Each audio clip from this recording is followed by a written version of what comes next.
you want to watch something? Yeah, how about something constitutional? Okay, let's see what's on.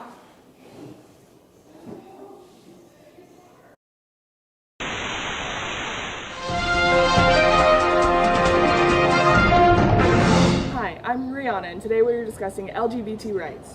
One major issue that has come up this year is the whole bathroom situation with transgender people. Some states have received backlash for passing laws that limit bathroom access for transgender people. In North Carolina, Governor Pat McCrory scrambled to contain the damage he caused by passing a state law limit bathroom access for transgender people and eliminating local discrimination ordinance for sexual orientation. However, many religious people are in favor of this law. Laws such as the one McCrory passed are part of a national effort by religious people to push back LGBT rights after gay marriage was legalized. We found someone to interview. So, do you think transgender people not having bathroom access infringes on their civil rights? I think that's a very hard question to answer because honestly, I just think people should be able to use whatever bathroom that they really feel like within reason. Nice. Thank you very much for your comments. Do you think that transgender not having bathroom access infringes their rights? Yeah, I think whatever gender someone identifies as, they should be able to go into that bathroom, so. Hi, do you think that transgender people not having bathroom infringes on their rights? No, I don't think it infringes on their rights because it's their choice to be transgender. Hi, I'm Philippine Chauvet. In another story, around 111 United States Methodist clergy members came out and expressed their homosexuality to the church. This put them in danger of being punished by the church's officials because of the church's ban on self-avowed practicing homosexuals serving in ministry. In the past, many liberal Methodists have tried and are currently trying to lift the ban. Like gay people being clergy member violates religious people's First Amendment. I feel like churches should be able to hire or fire whoever they want because it's a church and it's their religion. Hi, do you think that gay people being clergy member violates religious people's First Amendment? No. No, I don't. Is this all? Well, I mean, if the gay person still believes in whatever they're supposed to be preaching, then I don't think it's a violation of their religion or people's right to practice that religion. Okay, thank you. Do you think having gay people be clergy members violates religious people's First Amendment? I do not. Elaborate. I can try. I think as long as they treat the position with respect and just continue to act as a normal, just as a regular, what was the position you said? Clergy member. Clergy member, what I think makes no difference. In Georgia, second-term Republican Governor Nathan Deal announced Monday that he would pass veto legislation meant to protect opponents of the same-sex marriage. The bill passed on a 32-17 vote. If signed, it let governor clerks decline to issue marriage certificates to same-sex couples as long as they have found another official to issue them. The Human Rights Campaign, a gay rights group, argued that the bill would let them faith-based groups refuse to sell or rent a home to lesbian, gay, bisexual, and transgender people. Yes. Do you think government clerks should be allowed to refuse business to people based on their sexuality? No, because I don't think giving service to someone of a certain sexuality infringes on religious people's rights. Should government clerks be allowed to refuse service to anybody based on their sexuality? Yeah, I think that as long as religion is against homosexuality, that they shouldn't have to serve someone who is for that sexuality or of it, or else it goes against their religion. Both Democrats and Republicans alike are arguing over an amendment added to the 2017 National Defense Authorization Act, which protects religious contractors from acting against their beliefs. In 2014, President Obama issued an executive order that prohibits federal contractors from discriminating on the basis of sexual orientation or gender identity. Another executive order issued by Obama says religiously affiliated contractors must be able to compete for contracts equally with non-religious contractors. Representative Steve Russell, who was in favor of the amendment, wanted to clear up any uncertainty between the two orders. Is necessary, and does it agree with the Constitution? No, an amendment like this is unnecessary because it doesn't really protect LGBT citizens, and contractors can already refuse service to anybody they wish. Thank you. So, what do you think about the Constitution? That's okay. Take your time. Take your time. In India, California, Shadow Hills High Schools let its students have anti-gay stickers on their ID badges as a form of free speech. The stickers show a small rainbow inside a circle with a line through it. Some students and staff object to the stickers because they feel the LGBTQ community has been targeted. One AP US history teacher referred to a 1969 Supreme Court case, Tinker v. Des Moines, which says students do not shed their constitutional right to freedom of speech or expression at the schoolhouse gate. Should freedom of speech be limited, even if it's discriminatory? I think so, because many things can be said that are offensive, and that's considered bullying. So I don't think that people should be allowed to say those types of things. Hi, should freedom of speech be limited, even when it's discriminatory? No, I think it violates the First Amendment. Do you think that freedom of speech should be limited in schools even if it's discriminatory? Yes, I do, because I feel like when you're under a school, that should be like a safer zone, and certain like discriminative phrases like shouldn't be allowed, and just to keep school a safer environment for other people. Do you want to watch John Oliver? Yeah, let's do it. Okay.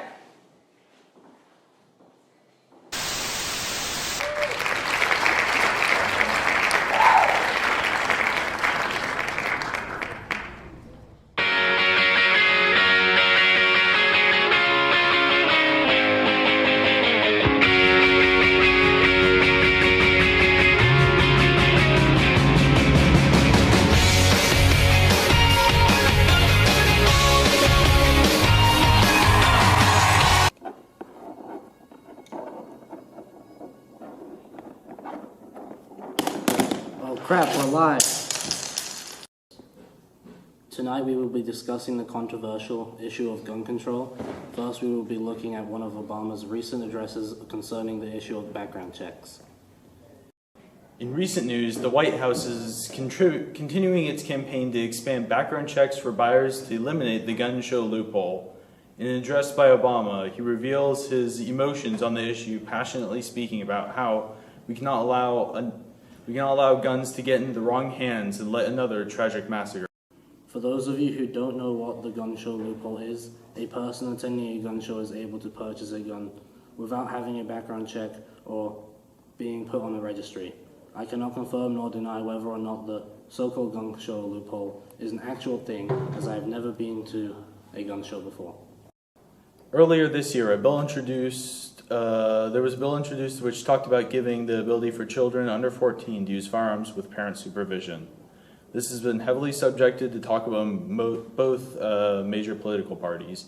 Republicans trust in the parents' capabilities to judge whether it is a good idea for their family or not, and claim that irresponsible parents will not give their children guns. On the other hand, Democrats are claiming that giving minors firearms is a safety hazard no matter if the parent is responsible or not. They bring up cases that include people being shot by minors and bring up the idea that minors are not knowledgeable enough about the consequences of their actions to operate the firearms that they are given.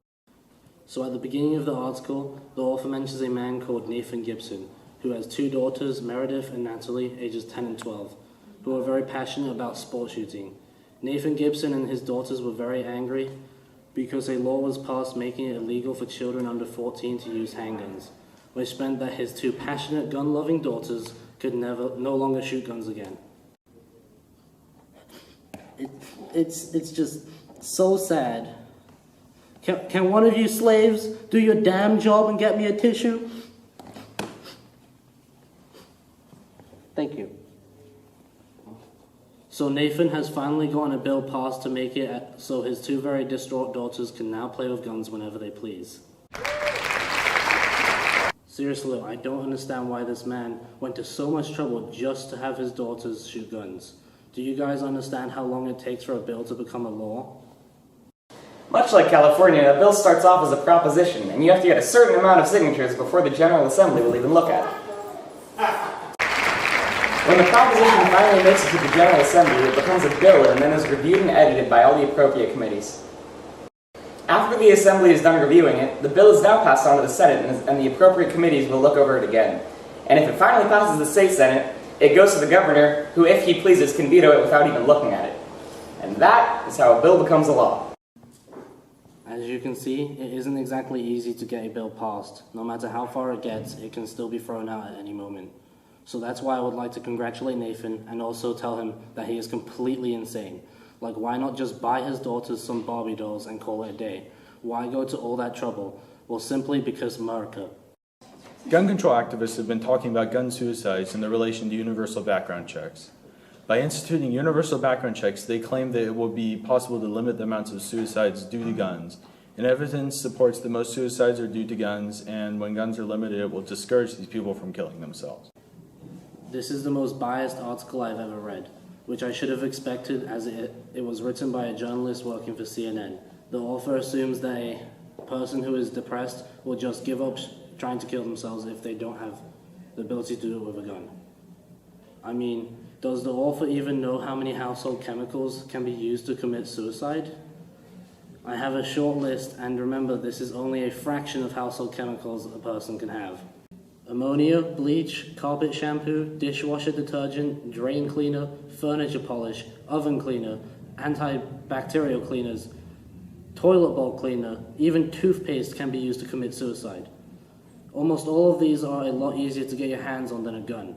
If we are going to have even more prolonged background checks and waiting periods than we already have for buying guns, we may as well have a waiting period for buying bleach. This article also assumes that everybody who commits suicide has been diagnosed with clinical depression by a doctor. In most cases, the family and friends of the person who commits suicide don't even realize the person is depressed. So the person who is depressed may not ever see a doctor or a psychologist about their issue. In Georgia, an insurance company owner is making it necessary for his employees to have a license and carry handguns while in his office. He has issued a Tartarus handgun to all of his employees. Pro-gun control supporters say that it will cause chaos and is dangerous in the office environment for reasons having to do with being angry and or misfires with the gun. Well, on the other side, the owner claims that it will protect his office against intruders and helps create a better and safer working environment. Due to budget cuts, we're going to be filming here. Okay. In an article by The Blaze, it states that there is a 1 in 514,147 chance that you will be shot at work. It is highly unlikely, actually extremely unlikely, that you will ever get shot at work. But if your occupation is gang member, street thug, or drug dealer, then there is no guarantees. For the first time ever, I agree with the author of the article, who believes that guns are not necessary in a work environment. Recently in Queens, a man had gotten a hold of a very large amount of deadly weapons and has been impersonating the police. He had multiple revolvers, an AK-47, AR-15, and multiple shotguns, along with numerous amounts of other weapons. As well, he had a police scanners, ID badges, and a bulletproof vest from the nearby police department. He was arrested with the charges of having 32 counts of criminal possessions of a weapon, having fake law enforcement badges, and as well as having a controlled substance, a bottle of Xanax. Imagine if two co-workers get in an extremely heated argument, and instead of throwing fists, they pull out a gun and start shooting each other. I mean, even I, John Oliver, playboy, billionaire, wonder-child, genius, don't always act rationally when I'm angry. Let's watch something else. Yeah, what do you want to watch? How about something about the Supreme Court? Okay, let's do it. Hi, I'm Julie, reporting live from Washington, D.C. Today, the shocking death of Supreme Court Justice Antonin Scalia triggered a major feud regarding whether Obama should appoint a replacement judge, or if we should wait for the next president to make that decision. Many people on the Republican side of the debate, such as Ted Cruz and Marco Rubio, are pushing for Scalia's vacant spot to be kept open until the next president comes to power, arguing that if Obama selects a justice, the court will tilt to more liberal views. On the other hand, people from the Democratic Party argue that we must replace Scalia immediately because it is unprecedented to leave the seat vacant for a whole year. What's your opinion on this, Brooke? Well, Julie, I think it's Obama's constitutional duty and obligation to select a nominee to replace Scalia. The Supreme Court has many important decisions and cases to discuss, and with an even number of justices, 4-4 votes are very common and often result in no progress due to the lack of a tiebreaker. I completely disagree and think that vacancies shouldn't be filled until the next president comes to power. We shouldn't have to be stuck with the generation of liberal decisions by letting Obama choose. Well, this issue is quite controversial, as you can tell. Stay tuned for new updates on this topic. Hi, I'm back with an update on the open position for a Supreme Court justice. The political parties have been debating about who should replace Scalia. Obama has recently appointed Merrick Garland as a nominee for replacement justice for the Supreme Court. This has sparked many complaints from the Republican Party, who are saying that the next president should choose the new justice. Obama, however, is against this thought, saying that it is his constitutional requirement as president to choose, and assuring that Garland is highly qualified for the job, and someone who both political parties could agree on. Outside the White House, many people are protesting Obama's decision on a new nominee. They support the Republicans' decision for the next president to choose its justice. The White House is over there, Obama's in there, standing at the concession, plotting his oppression. Over here, the situation is much different. Many liberals are gathered here supporting Obama's decision on selecting a new nominee, Merrick Garland. The White House is fair, Obama is in there, standing at the concession, not plotting his oppression. Wow, what a controversial issue. Moving on, here's a story about... There's so many constitutional issue shows. Yeah, I know. Do you want to watch something else? Hey, look, there's The Office.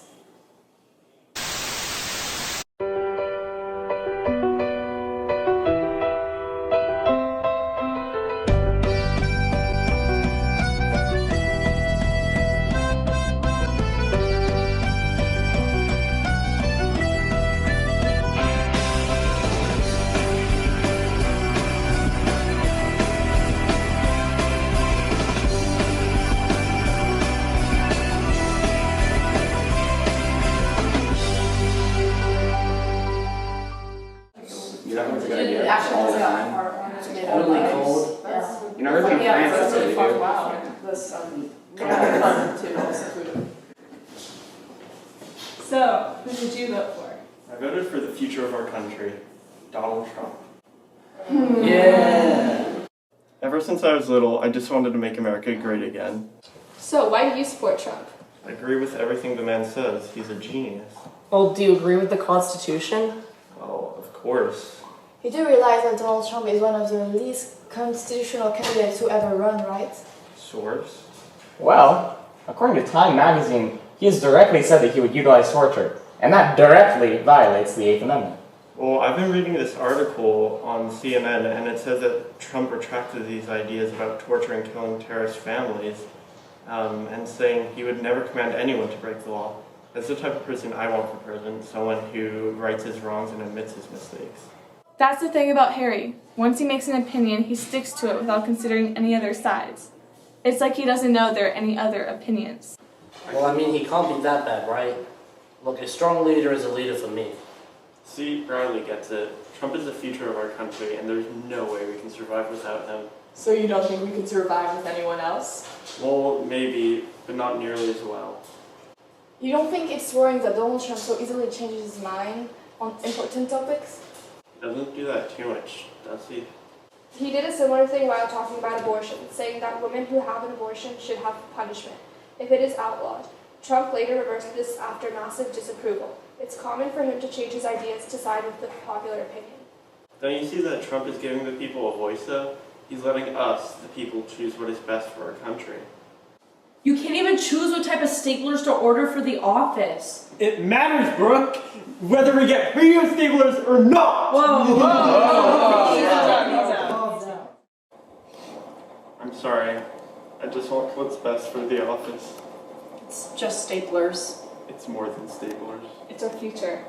How is this relevant? Are we supposed to be having a meeting? Right. Let's get to it. Wow, Anna, there's so many constitutional issues. I know. Yeah, but I mean, there's too many to count, so let's just go study for finals. Okay.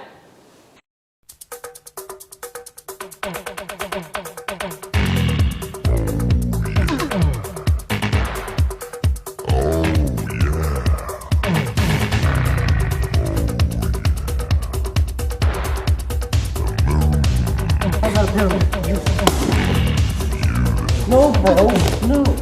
How many more pencils do you need for that? What?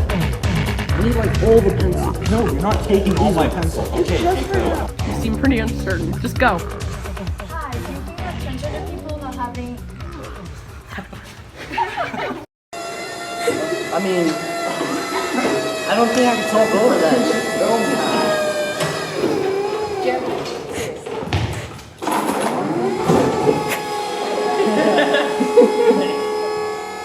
We're trying to film you. I'll just park right behind you. I don't even need to do anything. Just sit right here for you, Brad.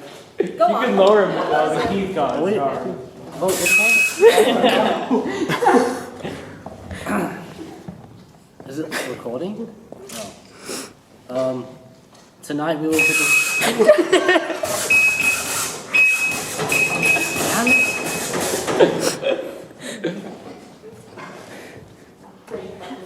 Go. Tonight we will Can you not?